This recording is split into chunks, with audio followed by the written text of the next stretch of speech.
Morning, peoples. Excuse me. First of all, thank you, everyone, for 800 of you crazy beans who are following our adventures and our randomness. Second of all, this video will be dedicated to the veterans. I've gone through my YouTube to try to find someone who is a veteran to honor today. And I found somebody, so we're going to do our shout out. Are you ready? Here we go. Shout out time. Here's a shout out just for you. You support me, so I support you. This shout out is for our friend Carolina Diamond Productions. And she is currently at 840, so not very far from us. And several of her videos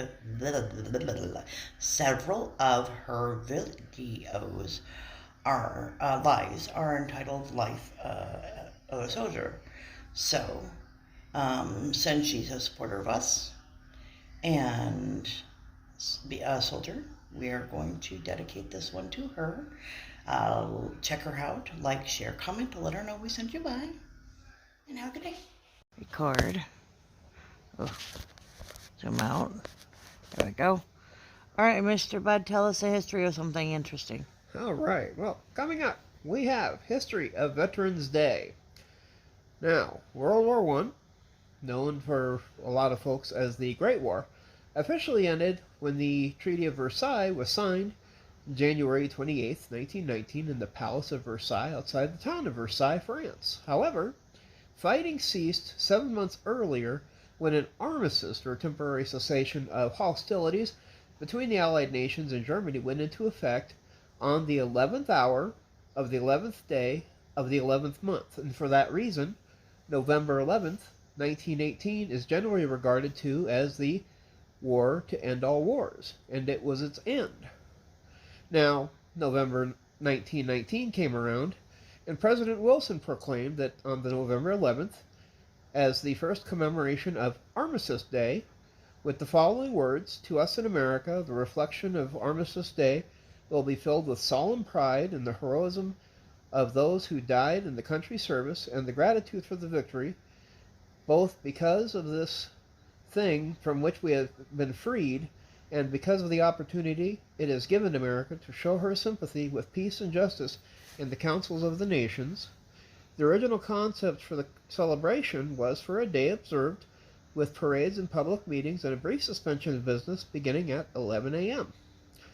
Now, the United States of Congress officially recognized the end of World War I when it passed a concurrent resolution on June 4th, 1926, with these words: "Whereas the 11th of November, 1918, marked the cessation of the most destructive, sanguinary, and far-reaching war in human history, and the resumption of the people of the United States of peaceful relations with other nations, which we hope may never be again severed, and whereas it is fitting that the recurring anniversary of this date should be commemorated with thanksgiving and prayer and exercises designed to perpetuate peace through goodwill and mutual understanding between nations, and whereas the languages and legislatures of 27 of our states have already declared November 11th to be a legal holiday, therefore it is resolved by the Senate, the House of Representatives concurring, that the President of the United States is requesting to issue a proclamation calling upon the officials to display the flag of the United States in all government buildings on November 11th,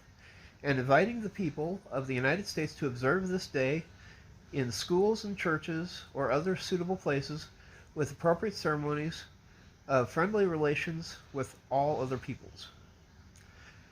Now, this act, 52 Second Statute 351 5th U.S. Code Section 87A, approved May 13th, 1938, made the 11th of November in each year a legal holiday, a day to be celebrated to the cause of world peace and to be thereafter celebrated and known as Armistice Day.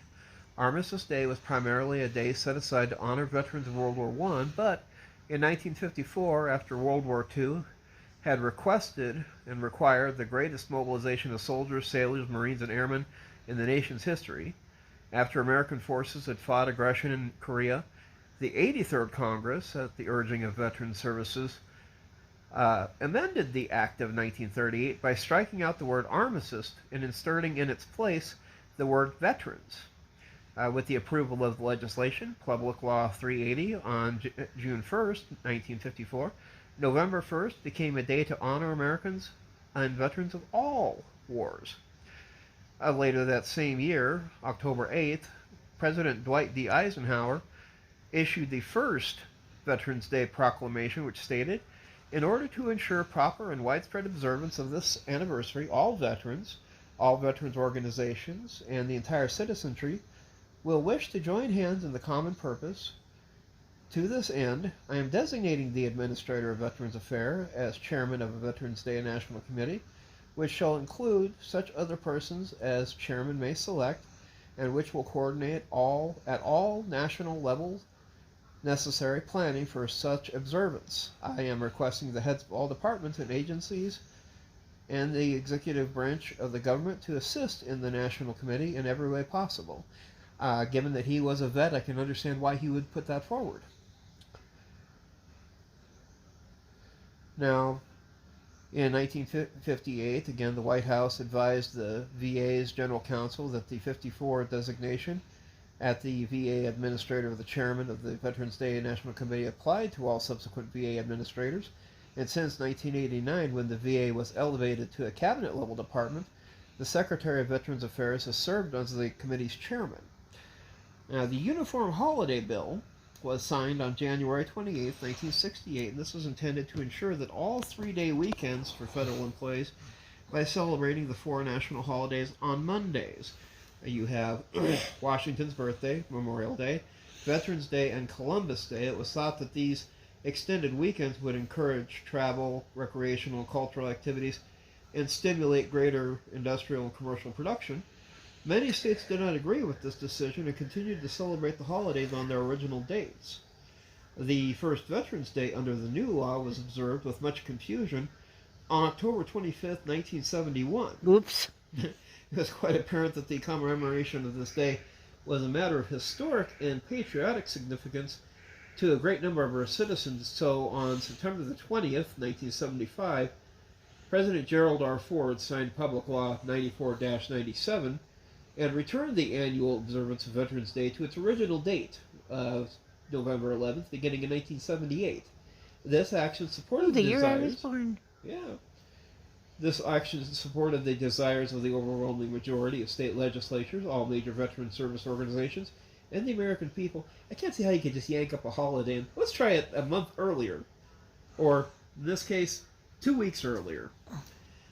Now, Veterans Day continues to be observed on November 11th, regardless of what day of the week in which it falls. The restoration of the observances of Veterans Day to November 11th not only preserves the historical significance of this date, but helps focus attention on the important purpose of Veterans Day, a celebration to honor America's veterans for their patriotism, love of the country, and willingness to serve and sacrifice for the common good. Now, when you think about the U.S. and you think about the holidays that the military has, there's a couple that do come out to mind. We obviously have Memorial Day. Those are the ones that have fallen. We do have Veterans Day, which recognizes those that have served. Each of the individual armed forces groups has their own birthdays, if you will. I think there's an Armed Forces Day, too. Yep, there's the Armed Forces Day, and there's also Flag Day. Interestingly enough, today, even though it's the same day as the election, if I remember right, I think is also celebrated as the birth date of the Marine Corps. So USMC. Hoo-wah.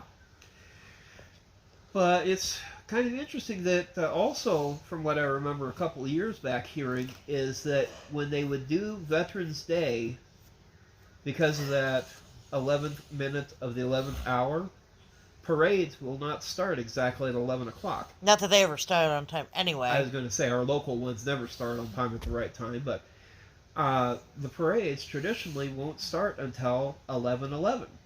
So it's kind of a cool little feature that In my they case, it'd put be into their 11:22. timing. No, just kidding. But then again, we're never all the way at the beginning of the parade either, because that seems to be a silly place to watch a parade, is just from the start. We usually start at usually 3 to 4 blocks down, and it's cool to see the colors, the flags, you know. Usually our local VFW will take and sell little poppies, which is a neat little touch. But this is how the U.S. likes to keep the veterans in our minds. We like to take and go to the cemeteries. Uh, this last trip that we took into Wyoming, it was funny because I thought I brought along enough pennies. It turns out I had just enough because I ran out at Boyd's Cemetery. But I was joking with one group of our Find a Grave friends that we've got, and the lady said, "Yeah, they usually bring along about a penny roll or two just to play it safe." And I'm like, that might be an idea, especially depending on how big of a cemetery we wind up stumbling across, because we discovered when we look at the map a little bit, there's a second highway called 585, and the last count that I had of it has about 6 cemeteries on it. So I have a feeling, yeah, I'm going to need at least about 100 pennies just to cover the bases to play it safe. That and that cemetery at Newcastle is huge. I was surprised at it. The fact that it winds up and around the hillside. Those little plaques are kind of cool too. Yeah, that'll be fun when they see it. Remember, they haven't seen that one yet. Oh, I know. Just putting out memories for sneak previews of coming attractions. And, huh? Okay. But the big thing I look at is that, you know, sometimes people will get get a little confusion involved. You know, there's Memorial Day for those that have already passed. The one thing I do like about the Memorial Day, and I've seen a lot more of it with the more cemeteries we go to locally, and I'm pretty sure this is nationwide, you'll see a lot of them. The headstones will show up as different depending on when the people were buried. Uh, Usually your Civil War vets, your Spanish-American War vets, and your pre-1900s will have almost what looks like um, almost like a badge engraved. A lot of times there isn't a lot of additional detail. I have seen some of them that are now smooth with just a outline of the shield, which I'm sorry, I think it kind of looks cheesy. Yeah. It doesn't look as good as the old Authentics, but I think they probably replaced the old one with this new model. However, I did see down in Hot Springs, we saw those couple that were Medal of Honor winners, and they have kind of a rainbow gloss that they put into the emblem. That's really kind of cool to see if you're just at the right angle with the sun and everything. Then you got your regular style that usually works for World War One, World War Two, Korea, Vietnam. I've seen some Desert Storm ones already.